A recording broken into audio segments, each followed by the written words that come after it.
আসসালামু আলাইকুম। আশা করি বন্ধুরা আপনারা সকলে ভালো আছেন। তো আপনারা দেখছেন Hacking Force BD. Hacking Force বিডির পক্ষ থেকে আমি আশিক আছি আপনাদের সঙ্গে।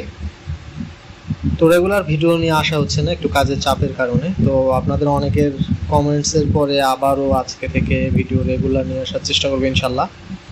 তো আজকের ভিডিওতে আমি আপনাদেরকে দেখাবো LSIG5A মডেলের ইনভার্টার কীভাবে ফ্যাক্টরি রিসেট করতে হয়। ফ্যাক্টরি রিসেট ইনভার্টার কেন করতে হয় তো সেটা নিয়ে একটু আলোচনা করব। তো ইনভার্টার যে মডেলেরই হোক না কেন, এটা হচ্ছে হোলি SP110 সিরিজের, আরও আদার্স এখানে অনেক ইনভার্টার আছে, ডেল্টা MS300, ফুজি, যেটা ইনভার্টারই হোক না কেন। তো আপনাকে যে কোনো প্রবলেম যখন খুব দ্রুত সলিউশন হচ্ছে না বা বারবার এরর আসতেছে বা এরকম অনেক অনাকাঙ্ক্ষিত সমস্যার কারণে আমরা ইনভার্টার ফ্যাক্টরি রিসেট বা ডিফল্ট রিসেট বা ইনিশিয়ালাইজ করে থাকি।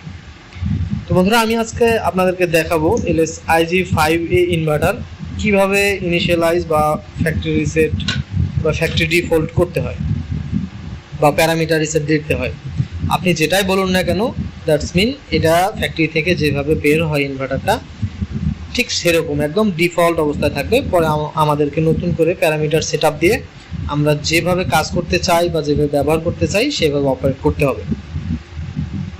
তো আশা করি আপনারা বুঝতে পারছেন ইনভার্টার ফ্যাক্টরি রিসেট দিলে কি হয় বা প্যারামিটার রিসেট দিলে কি হয় বা কেন দিতে হয়। যে কোনো ইরোর খুব দ্রুত সলিউশন না হলে, সেটা যদি সফটওয়্যার ইস্যু হয়ে থাকে, তো সেটা কিন্তু ইনিশিয়ালাইজ বা ফ্যাক্টরি রিসেট করলেই সমাধান হয়ে যায় ইনশাল্লাহ। তো আমরা দেখবো আজকে কিভাবে এই LSIG5A ইনভার্টারটি আমরা প্যারামিটার রিসেট করতে পারি।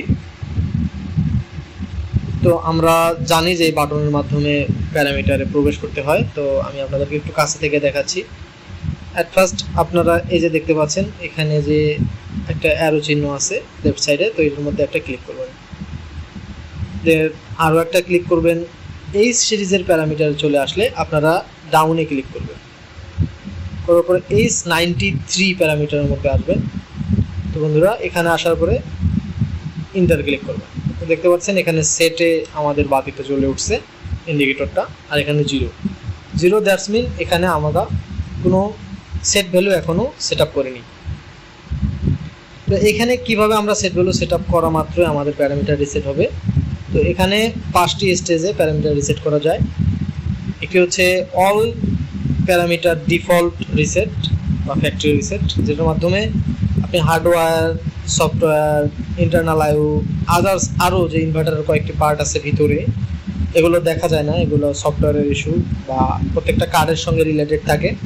তো সবগুলো রিসেট করার জন্য আপনারা কিন্তু এখানে 1 সেট করে ইন্টার বাটনে ক্লিক করলে হয়ে যাবে।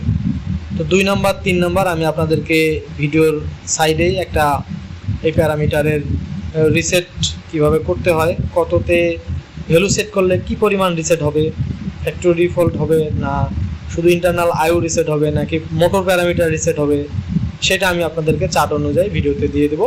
তো আমরা এটা জাস্ট ফ্যাক্টরি ডিফল্ট বা ফ্যাক্টরি রিসেট করব বা ইনিশিয়ালাইজ করব সম্পূর্ণ ইনভার্টারটাকে। সো এটার জন্য আমরা এখানে অন সেট করব।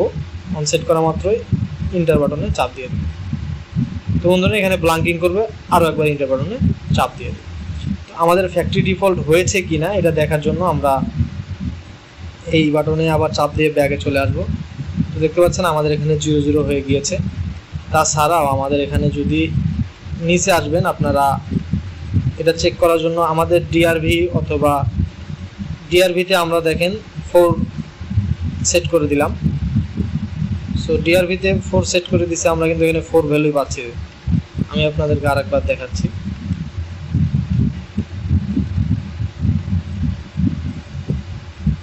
ডিআরভিতে 4 আছে। তো আমরা আবার ডিআরভিতে যাব।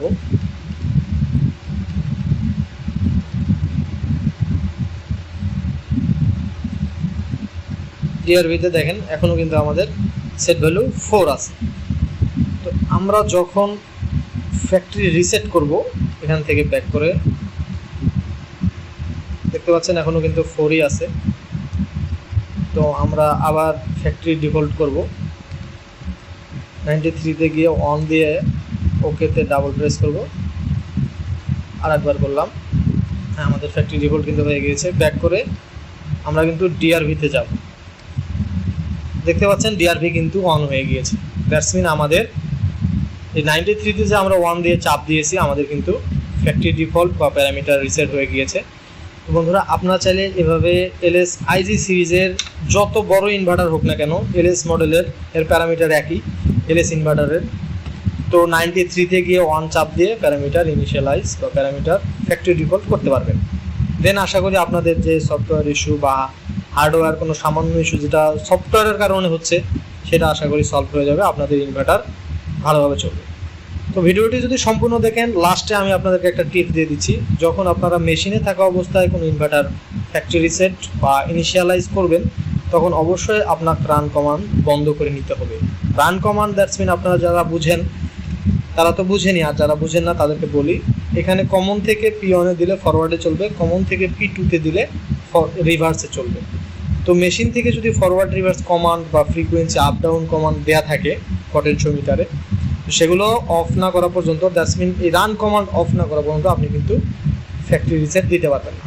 তো অবশ্যই যারা সম্পূর্ণ ভিডিওটি দেখছেন তারা এই টিপসটি আশা করি আপনারা ভালো মতো বুঝতে পারবেন যে রান কমান্ড বন্ধ করে নিতে হবে, অথবা মেশিন একদম বাই স্টপ পজিশনে নেওয়ার পরে আপনাকে ফ্যাক্টরি ডিফল্ট দিতে হবে। আর ফ্যাক্টরি ডিফল্ট দেওয়ার আগে অবশ্যই আপনারা আগের ডাটাগুলো লিখে রাখবেন, বা আপনার যদি ড্রয়িংয়ের মধ্যে থাকে সেগুলো ভালোভাবে সংরক্ষণ করার পরে ফ্যাক্টরি ডিফল্ট বা রিসেট দেবেন, না হলে কিন্তু মেশিন রান হবে না। পূর্বের প্যারামিটার না দেওয়া পর্যন্ত আপনার ইনভার্টার সঠিকভাবে আগের মতো চলবে না। তো ফ্যাক্টরি ডিফল্ট মানে আশা করি আপনারা বুঝতে পারছেন, কীভাবে দিতে হয় সেটাও বুঝতে পারছেন। তো বন্ধুরা, আজকের ভিডিওটি যদি ভালো লেগে থাকে অবশ্যই ভিডিওতে একটি লাইক করবেন। যে কোনো সমস্যার জন্য বা নতুন কোনো কিছু তথ্য জানার জন্য অবশ্যই কমেন্ট বক্সে কমেন্ট করতে ভুলবেন না। বন্ধুরা, আজকের ভিডিও এখানে শেষ করছি। সকলে ভালো থাকবেন, সুস্থ থাকবেন। আল্লাহ হাফেজ।